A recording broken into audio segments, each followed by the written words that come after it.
What? Happy Monday, everybody. We are live. All righty. Today, Ryan and I are here to talk to you about our protein. So we're going to give you some facts first off about protein. Protein is essential for muscle growth, metabolism, sleep, immunity, weight loss, muscle gain. We know that. Protein is one of our macronutrients, and macros are three major groups of nutrients that our bodies need to survive, to get energy from calories.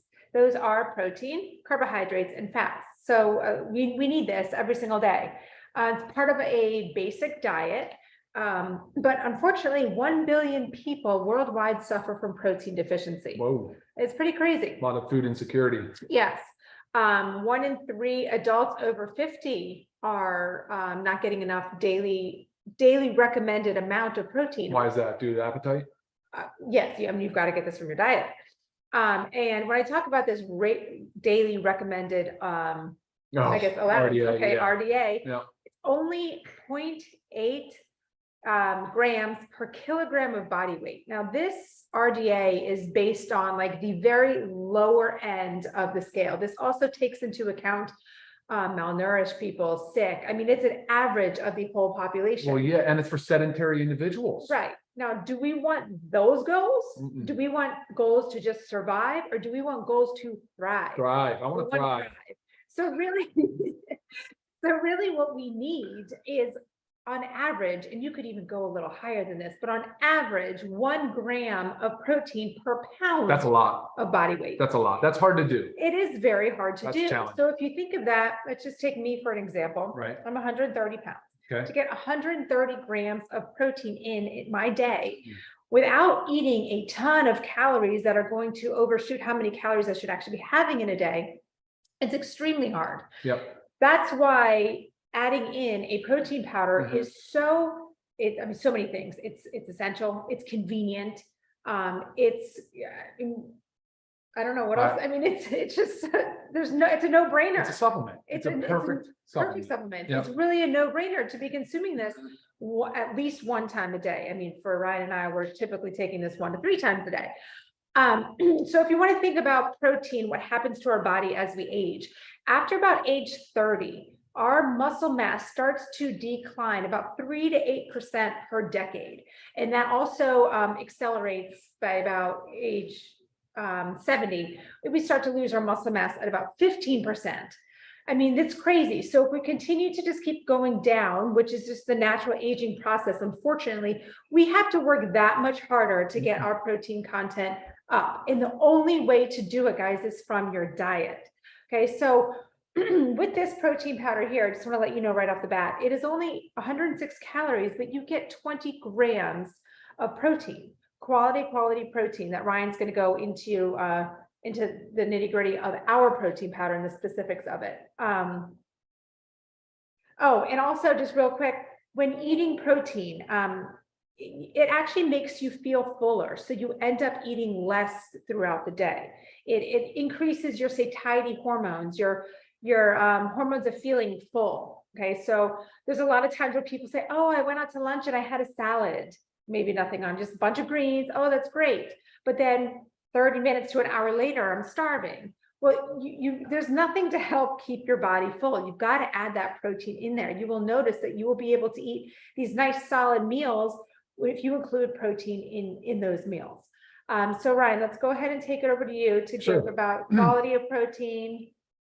Yeah, happy to do it. There was a lot in that intro, Lise, for sure. And it's funny, we both are very passionate about protein. This is an absolute passion project for me, but I want to touch on a couple of things Lisa said. That recommended daily allowance, first of all, the things we're saying, like when we say we aim for 1 gram of protein per pound of body weight, that is personal for us. We're not suggesting that's health advice for you individually. Everybody's going to be different, but what we are saying is that we think that RDA is like the basic, the lowest number to prevent malnutrition, right? And that's like, oh, okay, if you eat if you're a woman, if you eat 46 grams per day, or a man eating 56 grams per day, that, oh, you won't become gravely ill or sick due to protein insufficiency. I mean, that's basically what the guideline is saying. And they're doing it for sedentary people. Like, what kind of goal is that? That sounds so ridiculous to me. It's like, here's a money market account. It takes $1,000 to open it. You get 4.5% interest. and your goal is just going to be the $1,000 and that's it. No, it should be the 250,000. That's the FDIC limit, right? It's insured. You should always have a goal to thrive and to get better in life. And I really believe that protein is the one macronutrient that we are under consuming and is pretty much underappreciated widely. 100%. Like, yeah, right. All right, so a couple things about protein. Protein quality is determined really by two aspects: its amino acid profile and its absorption.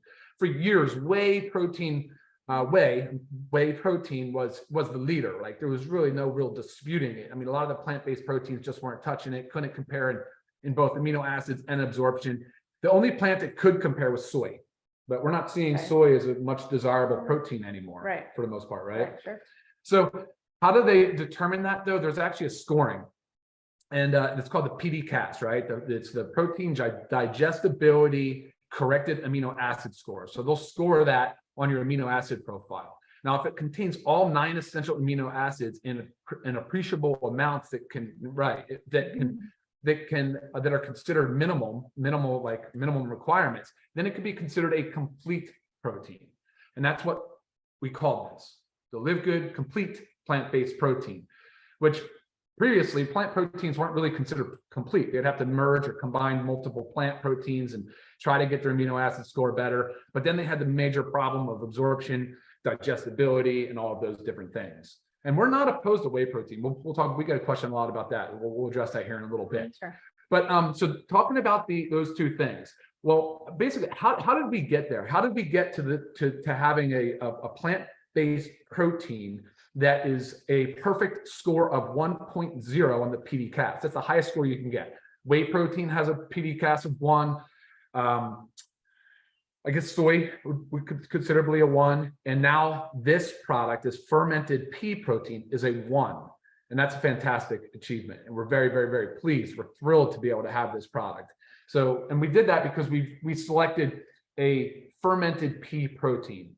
If you look at the label, the supplement facts, which I always recommend you do, you'll notice that there's 2 types of proteins in this complete plant-based protein. There is a fermented pea protein and a USDA certified organic hemp seed protein.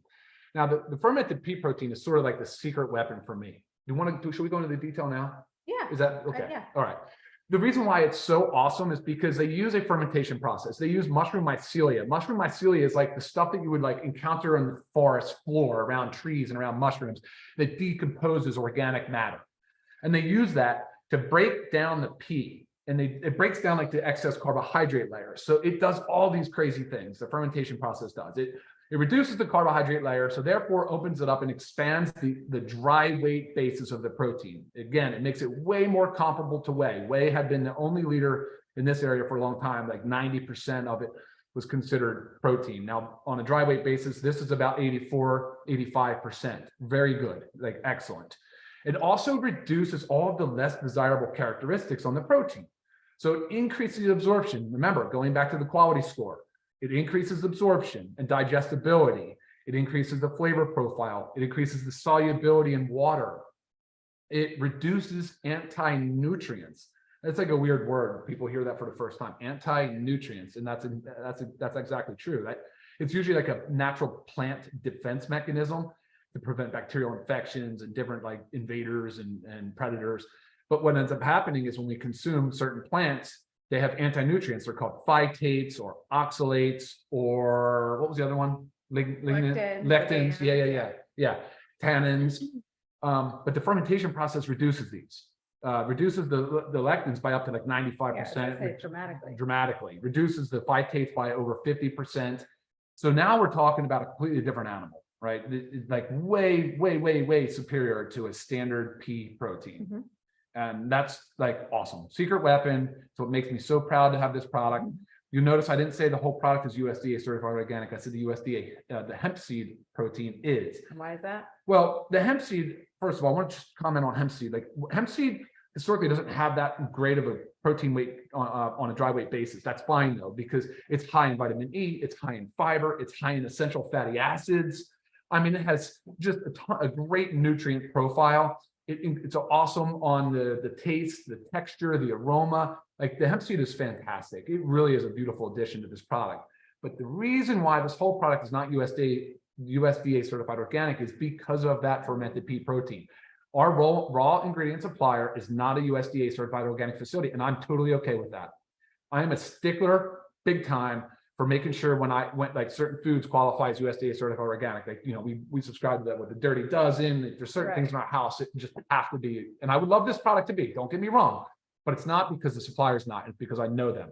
I know their sourcing, I know their process, I know their product, I know their people. Like, I know everything about it. And it was just a business decision on their part. At the end of the day, they have a superior product that would pass flying colors, I'm sure, for USDA certified organic certification. Maybe in the future, I hope they do, but as of right now, they do not. So we are not. And sometimes that's just a financial thing, right? For sure, businesses, they make that financial decision early on. I mean, I'm not in their mind. I don't know. Right. You know? I mean, it's just a little example of where that happens often is like, we will go to local farmers markets, and some of these farms are not certified organic, but their stuff could be. It's just as clean as USDA organic, but it costs them a lot of money. And they know their product, they stand by their product, and then they chose not to do it. So it's kind of a similar situation. I agree. I totally agree. So you went let's through the pause. pea, Yep. the hemp, Yep. the fermented. Mhm, You said mhm. it contains all of our amino acids. Yeah, oh yeah, All sure. our- Has a PD cast score of 1. That's a big deal. That's the perfect score. So How we're can going to you talk use a little it? bit about Well, I can do a few. Go ahead. Okay, so how can we use a protein as a meal replacement? Very good question, because this is what I do for my breakfast. I actually do 2 scoops of the protein, and I put our super greens in there as well. Another favorite thing I love to add into it is coffee, our coffee, and I put some frozen blueberries. If you really wanted to, you could throw a handful of spinach, whatever kind of works for you. You can get some good healthy fats in there. Buy a quarter an avocado. Check out on our it's on our social media if you scroll through, but I actually did a video of me making one that's as a meal replacement, but you just need to add a little bit more to it. So again, double scoop of the protein, add some berries in there, get some quality fats. You can either maybe a scoop of almond butter or organic peanut butter, whatever you like, or quarter an avocado. Make it enough so it's actually enough calories to qualify as a meal, and also has your perfect macronutrient profile.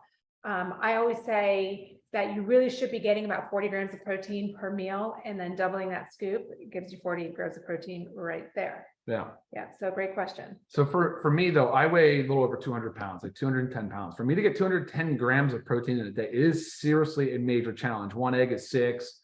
What's an equivalent of a scoop of protein powder for us? 20 grams of protein. So 3 ounces of salmon, 4 ounces of chicken. So, you know, like you said, if I had to eat whole food to hit my protein goals, there'd be a lot of calories, right? I would be blasting through calories. It's hard to do. It's hard to do. So the protein as a supplement to a healthy, well-balanced, like, nutritional plan is where it's at. Notice I didn't say diet, but yes, it's certainly a beautiful supplement to that. One thing I didn't say, Lisa, I want to comment on though, why is protein so important? You started with the macronutrient, we get that.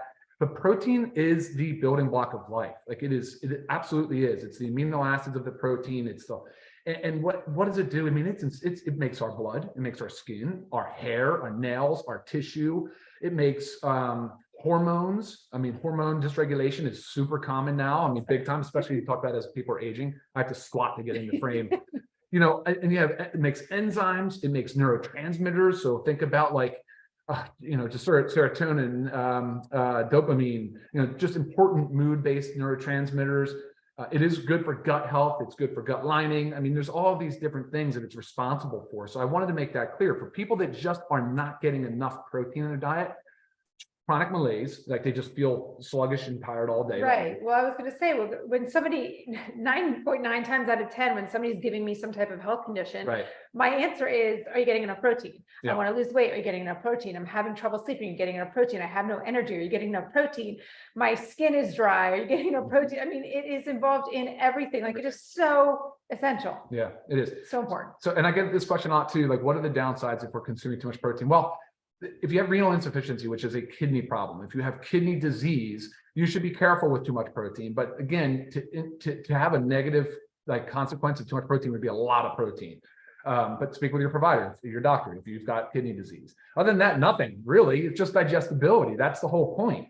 And now for the cost point, Lisa will talk about that in a moment. But, like, what's the downside? I don't understand it. If you are even asking yourself, do I get enough protein? Like that's the question you should ask yourself. Am I consuming enough protein? If you don't know the answer, I almost guarantee you're not. Like to even think about it, because to track it is easy, but most people do not track it. You know, they're just not tracking their protein. And I guarantee you start increasing your protein. Now, things don't happen by magic. This isn't like a magic bullet for like weight loss and building lean muscle. But the whole point of the conversation around protein is all the things I just mentioned, everything from hair, skin, nails, and everything. But it's also to increase lean muscle mass. And we preach this a lot.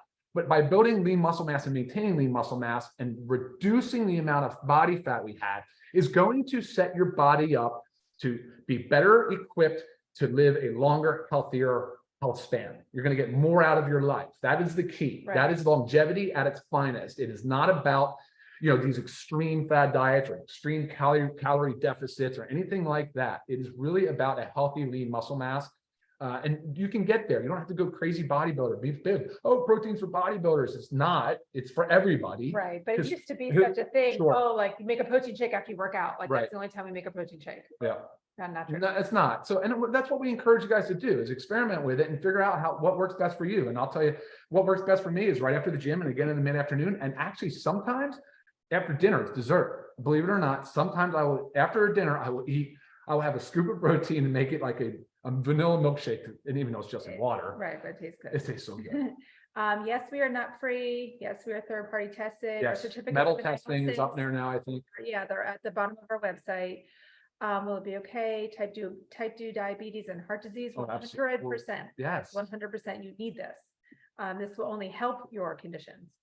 Will help you manage any chronic disease. I mean, that's really where it's at. Again, it's that. This protein will build cartilage. Yeah, I mean, cartilage is made of protein. You'll see, we've already announced it, but collagen's coming out too. But yes, protein, of course, is part of cartilage. Yeah, for sure. And no, building it back, no. I don't think you can build back cartilage, to my knowledge. I have to double check that, but. Okay, and I have a couple common questions that I get. Is there THC in our hemp? No. Okay. It's not there. Not even the trace amounts that like, you know, we talk about with our CBD oil. Sure. Okay, totally different process. Yep, no THC in this product. Right. We talked about why the whole thing is not USD organic. Right. Combinations to mix, 100% mix this with what works for you. Like I said, my favorite is with our greens and our coffee in a smoothie. Some people, you know, you can put your reds in here, you can put your greens and your reds in here, whatever works and makes it easier. And like Ryan said, you know, we typically have this as a dessert after dinner as well. Okay. You went into a little bit of the why vegan and not whey, right? Oh yeah, and exactly, I nailed on exactly why the plant-based protein has come so far with this fermentation process, making it a superior protein. Yeah, I'll mix it. Sure. I'll make some right now. Simple way to do it is just put in a cup of water, guys. There's no, I mean, and we have those shaker bottles. In the bottom of the shaker bottle, you can screw off the bottom cap. You can put a scoop in there and take this with you. You don't need anything fancy. Shake it up and drink it, guys. So easy. This is $22 for members, which is about $1.46 per serving. And if you're going to make this, like I say, myself as a meal replacement, adding 2, that's under $3 for my breakfast. I mean, try to go to Starbucks, plus with the coffee in there. So, you know, $3.50, somewhere around there for my whole entire breakfast. And you go to Starbucks and you're paying $10 for something. It retails for $34 if you are not a member. That makes sense to be a member for sure. Totally makes sense to be a member. Every product basically does. Crazy. So affordable. Yeah, I just don't see how else you can hit your protein goals with it. I really don't. And again, it's not our health advice to you. It's just kind of our recommendation and how we view protein. Oh, my bad. Sorry.